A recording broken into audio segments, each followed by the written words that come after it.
हमने आपको इससे पहले वीडियो में बताया था श्रीमद् भगवत गीता की 5 शिक्षाओं के बारे में। अब हम इस वीडियो में उसके आगे के उपदेशों के बारे में जानेंगे। हमने आपको पहले 5 शिक्षाओं के बारे में बताया है। अब हम इस वीडियो में 6ठी शिक्षा तथा उसके साथ आगे और 5 शिक्षाओं के बारे में बताएंगे।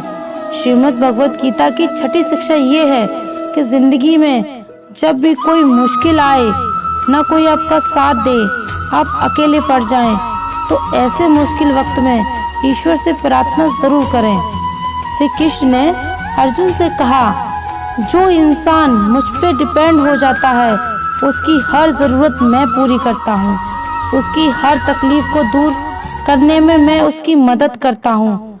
कई लोगों को ये बातें बेबुनियाद लगती हैं, इनका कोई अर्थ उन्हें समझ नहीं आता, और जो लोग मुश्किल वक्त में प्रार्थना करते हैं उन्हें इसका मतलब पता होता है। जिन लोगों ने अपनी तकलीफ के समय में एक चमत्कारी सहायता प्राप्त की है, उन्हें पता होता है कि जब हम मुश्किल में होते हैं तो ईश्वर से की गई प्रार्थना हमारा कितना साथ देती है। कई लोग कहते हैं कि हम प्रार्थना में जो मांगते हैं वह हमें मिलता ही नहीं।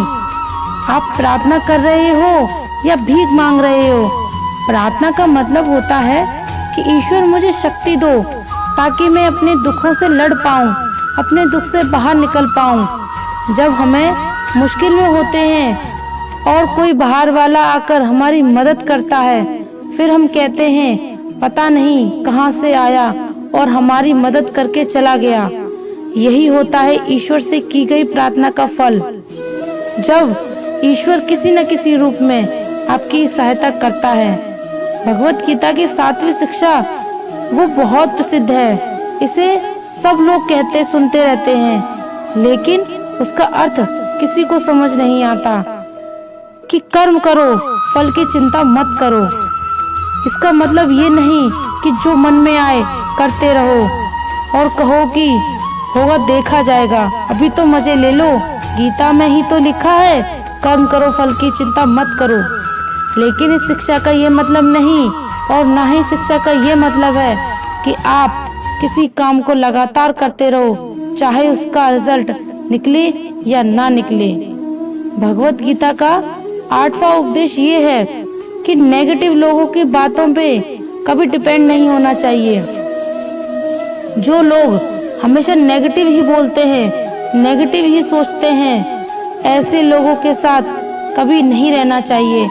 जब आप नेगेटिव लोगों के साथ उलझ जाते हैं तो वो आपकी पॉजिटिव एनर्जी खींच लेते हैं और अपनी नेगेटिव एनर्जी आपको दे देते हैं। ऐसे लोगों को गलत समझकर उन्हें छोड़ देना चाहिए। ऐसे लोगों से बहस करके आपको सिर्फ तकलीफ ही मिलेगी और कुछ नहीं मिलेगा। भगवत गीता का 9वां उपदेश ये है कि जिंदगी में कभी किसी के भरोसे मत बैठना कि ये मेरे काम आएगा, ये बुरे वक्त में मेरा साथ देगा। जो लोग दूसरों के भरोसे बैठे रहते हैं वे हमेशा बुरे वक्त में अकेले रह जाते हैं। इस दुनिया में कोई किसी का सगा नहीं है। आपका सहारा आप स्वयं हो या वो ईश्वर है। इसलिए अपने अलावा कभी भी किसी को भी अपना सहारा नहीं समझकर बैठना चाहिए। श्रीमद् भगवत गीता का 10वां उपदेश ये है कि सुख और आनंद इंसान के अंदर ही है, लेकिन इंसान उसे बाहर दुनिया में ढूंढता रहता है, उसके लिए भटकता रहता है।